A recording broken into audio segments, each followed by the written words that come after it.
በድንገት ያላችሁበት ቤት የመሽከርከር ወይንም ጣሪያውም ግድግዳውም የመዞር በእናንተ ዙሪያ ወይም እናንተ ራሳችሁ እየተሽከረከራችሁ ያላችሁ የመምሰል ስሜት ተሰምቷችሁ ያውቃል? ወይንም ደግሞ እንደዚህ አይነት ችግር የገጠመው ሰው የምታውቁ ከሆነ በኮመንት ሴክሽን ላይ ጻፉልኝ።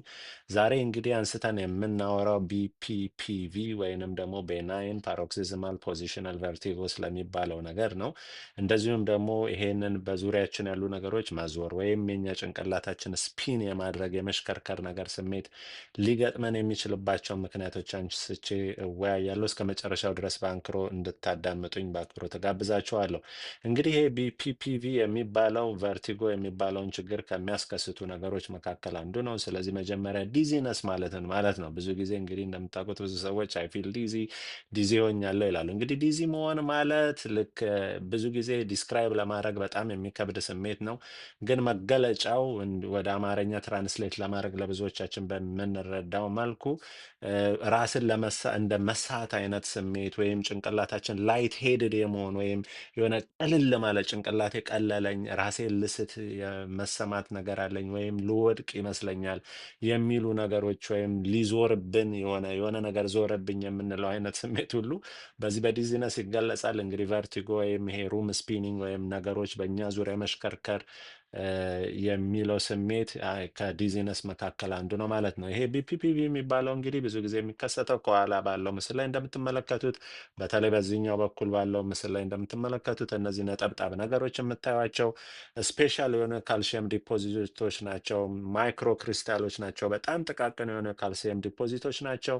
እንደምታዩት በዚህ ምስል ላይ እንደምትመለከቱት እነዚህ ልክ ሰማይ ሰርኩላር የሆኑት ክብ ክብ የሚመስሉት ነገሮች ሰሚ ሰርኩላር ካናልስ ይባላሉ። ፍሉድ ፊልድ ናቸው። እንደዚሁም ደግሞ ልክ የፀጉር አይነት የሚመሳስሉ ሴንሰሪ ሴሎች አሉት። ይሄ እንግዲህ ጭንቅላታችን ያለበትን ፖዚሽን፣ ሰውነታችን ያለበትን ፖዚሽን፣ ከግራቪቲ ጋር ያለንን ነገር ሁሉ መረጃ ወደ አንጎላችን የሚያደርስ ነው። ስለዚህ እነዚህ ማይክሮ ክሪስታሎች ቦታቸውን ለቀው ወደ እነዚህ ክብ ክብ ወደሚመስሉት ቱቦዎች ውስጥ በሚገቡበት ጊዜ የሚከሰት ነው ማለት ነው። እንግዲህ የመገለጫ ምልክቱ ጭንቅላታችንን ለምሳሌ እንደዚህ ወደ ላይ በማድረጋችን ምክንያት ወይ ወደ ታች እንደዚህ በማድረጋችን ወይ ወደ ግራና ወደ ቀኝ በማዞራችን ምክንያት ይሄ ሩም ስፒኒንግ ወይንም ደግሞ በዙሪያችን ያለው ነገር መሽከርከር አይነት ስሜት ይከሰታል ማለት ነው። ብዙ ጊዜ በተኙበት ነው የሚከሰተው። ተኝተው አልጋ ላይ ሆነው ጭንቅላታቸውን ከአንድ ፖዚሽን ወደ አንድ ፖዚሽን በቀኝ የተኛ ወደ ግራ ወይንም ደግሞ ፊት ለፊት እንደዚህ የተኛ ወደ ጎንና ወደ ጎን በሚሆንበት ጊዜ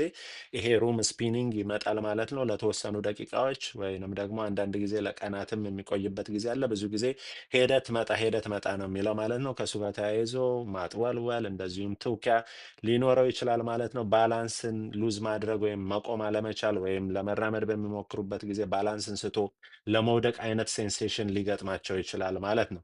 እንግዲህ ይሄ በጣም ኮመን ከሆኑትና ያው ቤናይን ስሙም እንደሚገልጸው በጣም ብዙ ለክፋት የሚያደርስ ላይሆን ይችላል።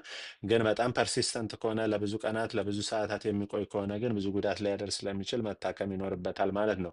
ሌሎችም እንግዲህ ቨርቲጎን የሚያመጡ ብዙ አይነት ችግሮች አሉ። በአብዛኛው እንግዲህ እነዚህ ምስሉ ላይ የምታዩት የኢነር ኢራችንን ፒክቸር ነው የምታዩት።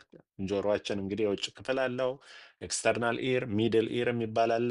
ኢነር ኢር የሚባል በጣም የውስጠኛው ክፍል አለ እና የውስጠኛው ክፍል ላይ ያሉት ችግሮች በሚከሰቱበት ጊዜ ነው እንግዲህ ይሄ ችግር የሚመጣው። ሌሎችም የነርቭ መቆጣት ቬስቲቡላር ነርቭ የምንለው አለ እና የእሱ መቆጣት ወይም ኢንፍላሜሽን በሚኖርበት ጊዜ ቬስቲቡላር ኒውራይትስ እንለዋለን። የዚህ አይነት የቨርታይጎ ወይም የማዞር ወይም የማቅለሽለሽ የማስታወክ ምልክቶች ሊኖሩ ይችላሉ።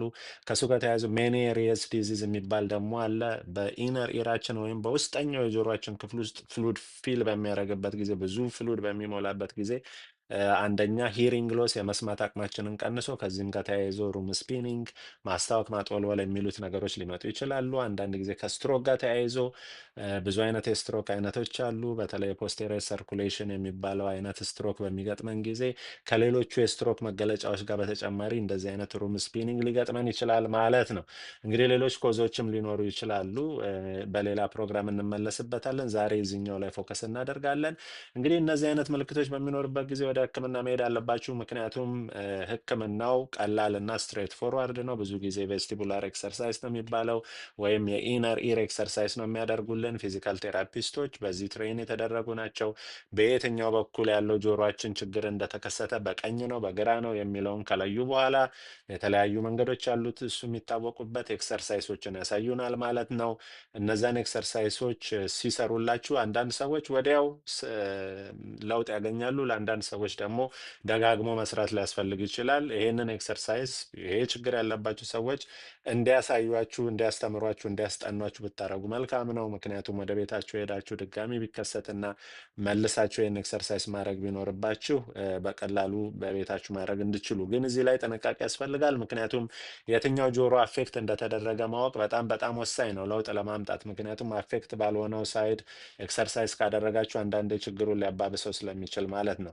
እንግዲህ አንዳንድ ከዚህ ከቨርቲጎ ጋር ወይም ከሩም ስፒኒንግ ጋር ተከትሎ በጣም በፍጥነት ወደ ሆስፒታል እንድትሄዱ የሚያስገድዱ ነገሮች አሉ። እነሱን እተነትናለሁ።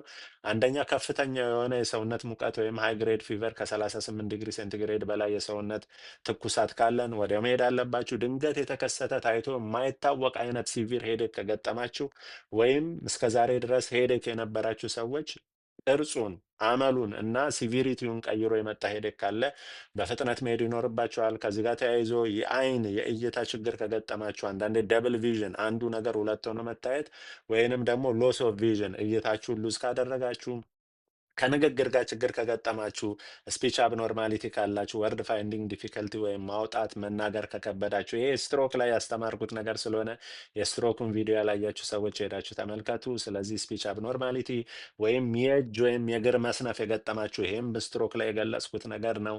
ስለዚህ እንደዚህ አይነት ችግር ነምብነስ ወይም ደግሞ ቲንግሊንግ፣ ይሄ መወጋጋት ነገር አይነት ወይንም ደግሞ መደንዘዝ አይነት ስሜት እጃችሁ እግራችሁ ላይ ካለ ቶሎ መሄድ ይኖርባችኋል ማለት ነው። ከዚህ ጋር በተያያዘ ደግሞ ድንገተኛ የሆነ የመስማት ክህሎታችሁን ወይንም ደግሞ ሂሪንግ ሎስም ከገጠማችሁ መሄድ ይኖርባችኋል ማለት ነው። በአጭሩ ከስትሮክ ጋር የሚያመሳስሉ ምልክቶች ካሉ፣ የስትሮክ ሪስክ ፋክተር ያለባችሁ ሰዎች፣ ከዚህ በፊት ስትሮክ ገጥሟቸው የሚያውቅ ሰዎች ቶሎ መሄድ ይኖርባችኋል። ወይም የስትሮክ ሪስክ ፋክተር የምንላቸው ሲጋራ ማጤስ፣ ከፍተኛ የደም ግፊት፣ ቁጥጥር ላይ ያልዋለ ስኳር እና እነዚህን የመሳሰሉ ችግር ያሉባችሁ ሰዎች በፍጥነት ወደ ሐኪም መሄድ ይኖርባችኋል። ስፔሻሊ እድሜያችሁ ከ60 ዓመት በላይ የሆነችሁ ሰዎች፣ ፓስአውት ያደረጋችሁ ሰዎች፣ ሙሉ ለሙሉ ራሳችሁን የሳታችሁ ሰዎች ወይም ሎስ ኦፍ ኮንሽስነስ የገጠማችሁ ሰዎች፣ ወዲያው ቢመለስም ኮንሽስነሳችሁ፣ እነዚህ ምልክቶች የገጠማችሁ ሰዎች ምንም ሁለቴ ሶስቴ ማሰብ አይጠበቅባቸውም። በጣም በፍጥነት መሄድ ይኖርባቸዋል ማለት ነው። እርዳታ ማግኘት ይኖርባቸዋል። ምክንያቱም ቨርቲጎ አንዳንድ ጊዜ እንደዚህ ያለ ቤናይን ፖዚሽናል ፓሮክሲዝማል ቨርቲጎ ሊሆንም ቢችልም እንኳን በጣም ሲሪየስ ከሆነና ህይወትን አደጋ ላይ እስከ ህልፈት ሊያደርስ የሚችል ችግርም መገለጫ ሊሆን ስለሚችል በፍጥነት እንድትሄዱ አሳስባለሁ። ከዚህ በፊት የተሰሩ ቪዲዮዎች አሉ በስትሮክ ዙሪያ፣ እነሱንም ተመልከቱ። ይህንን ቪዲዮ አንደኛ ላይክ አድርጉት፣ ኮፒሊንክ አድርጉት፣ እንደዚሁም ሪፖስት አድርጉት፣ ዶዌት አድርጉት። ዶክተር ፈቃደ ስላሴ ነኝ። ቸርን ሰንብት። ሰላም ሁኑ።